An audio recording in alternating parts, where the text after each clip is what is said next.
देर आए दुरुस्त आए वाला बात। मैं अभ्यर्थियों से यही कहूंगा कि बस इस महीने में शिक्षा मंत्री ने भी कह दिया है, हम लोग तो कहीं रहे लगातार, आप लोग शिक्षक बहाली के जो भी अभ्यर्थी हैं वो अपने संघर्ष को, अपनी आवाज उठाना जारी रखें। छात्रों ने किया है, छात्रों ने अपने सब्र का इम्तहान दिया है।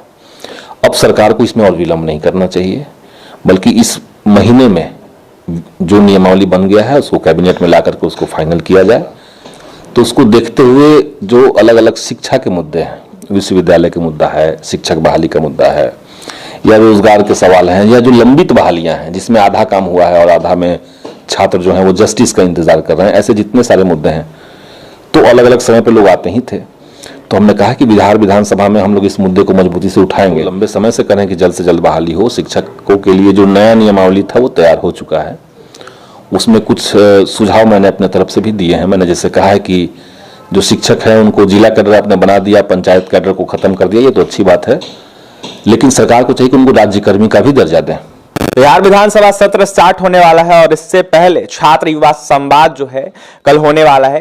बता दें आपको कि सीपीआईएमएल से पालीगंज विधायक संदीप सौरभ जो हैं उन्होंने युवा संवाद बुलाया है, तो वहीं तमाम छात्रों से मुलाकात करेंगे और जिस तरीके से युवा बेरोजगार हैं उसको लेकर बिहार विधानसभा सत्र में मुद्दा उठाएंगे। हमारे साथ बात करने के लिए सीपीआईएमएल से पालीगंज विधायक संदीप सौरभ जी जुड़ेंगे, बात करेंगे। सर, कल युवा संवाद बुला रहे हैं, क्या कुछ है? देखिए, 27 फरवरी से विधानसभा का सत्र शुरू होगा, तो उसको देखते हुए जो अलग अलग शिक्षा के मुद्दे हैं, विश्वविद्यालय का मुद्दा है, शिक्षक बहाली का मुद्दा है, या रोजगार के सवाल हैं, या जो लंबित बहालियां हैं जिसमें आधा काम हुआ है और आधा में छात्र जो हैं वो जस्टिस का इंतजार कर रहे हैं, ऐसे जितने सारे मुद्दे हैं, तो अलग अलग समय पर लोग आते ही थे। तो हमने कहा कि बिहार विधानसभा में हम लोग इस मुद्दे को मजबूती से उठाएंगे। तो उस लिहाज से ये कल की बैठक रखी गई है, जिसमें पूरे बिहार से अलग अलग बहालियों से जुड़े हुए लोग आ रहे हैं। वो अपनी बात कहेंगे, उनके बात को ठीक तरीके से समझा जाएगा, उनका डॉक्यूमेंट लिया जाएगा और विधानसभा में उनके सवालों को डाला जाएगा। तो ये छात्रों के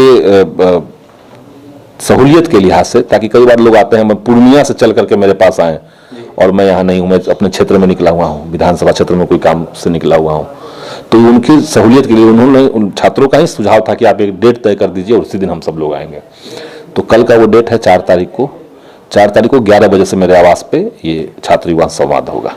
देखा जाए तो लगातार शिक्षक अभ्यर्थी परेशान चल रहे हैं और शिक्षा मंत्री का आज ट्वीट आया, शिक्षा मंत्री ने कहा है कि जल्द से जल्द बहाली हो। ये तो जरूरी ही है, हम तो लंबे समय से करें कि जल्द से जल्द बहाली हो। शिक्षकों के लिए जो नया नियमावली था वो तैयार हो चुका है, उसमें कुछ सुझाव मैंने अपने तरफ से भी दिए हैं। मैंने जैसे कहा है कि जो शिक्षक हैं उनको जिला कैडर आपने बना दिया, पंचायत कैडर को खत्म कर दिया, ये तो अच्छी बात है, लेकिन सरकार को चाहिए कि उनको राज्यकर्मी का भी दर्जा दें और एक राज्यकर्मी को जो सुविधाएं मिलती हैं वो शिक्षक को दें।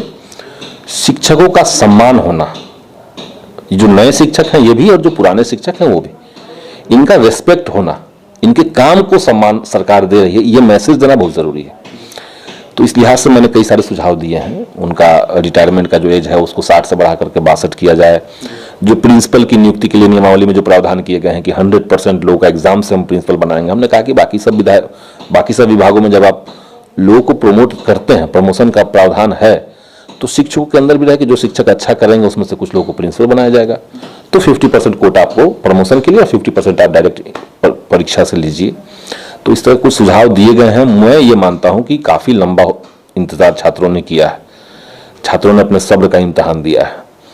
अब सरकार को इसमें और विलंब नहीं करना चाहिए, बल्कि इस महीने में जो नियमावली बन गया है उसको कैबिनेट में ला करके उसको फाइनल किया जाए और साथ ही साथ इसी महीने में मैं तो कह रहा हूं कि विधानसभा सत्र से पहले विज्ञप्ति भी जारी हो।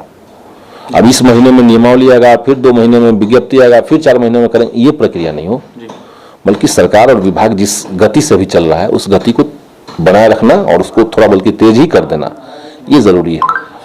क्योंकि विधानसभा में ये मुद्दा तो आएगा, उससे पहले सरकार को ये तैयारी कर लेना चाहिए कि हम विज्ञप्ति जारी कर दें। एक बार विज्ञप्ति जारी हो गया तो फिर बहालियां बहुत आसान हो जाएंगी। यहाँ पे संदीप सौरभ जी, सवाल ये भी है, लगातार सीटेट बीटेट एस्टेट के अभ्यर्थी बहाली की मांग कर रहे हैं और कहीं ना कहीं संघर्ष कर रहे हैं, आपसे भी कई बार मिले हैं, उन अभ्यर्थियों को क्या नहीं, अभ्यर्थियों को तो उनकी मांग तो जायज ही है, उनकी मांग 2-3 साल से चल रहा है।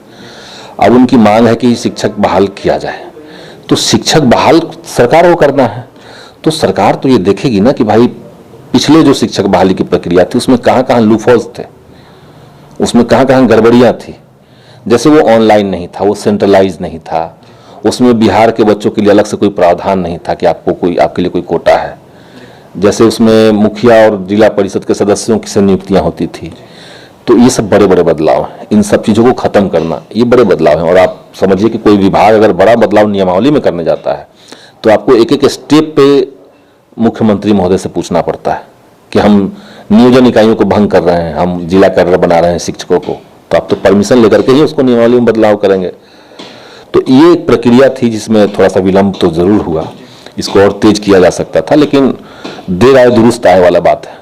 तमाम अभ्यर्थियों को क्या संदेश दीजिए? मैं अभ्यर्थियों से यही कहूँगा कि बस इस महीने में शिक्षा मंत्री ने भी कह दिया है, हम लोग तो कहीं रहे लगातार, हम लोग लगातार सरकार के ऊपर दबाव भी बनाए रखेंगे।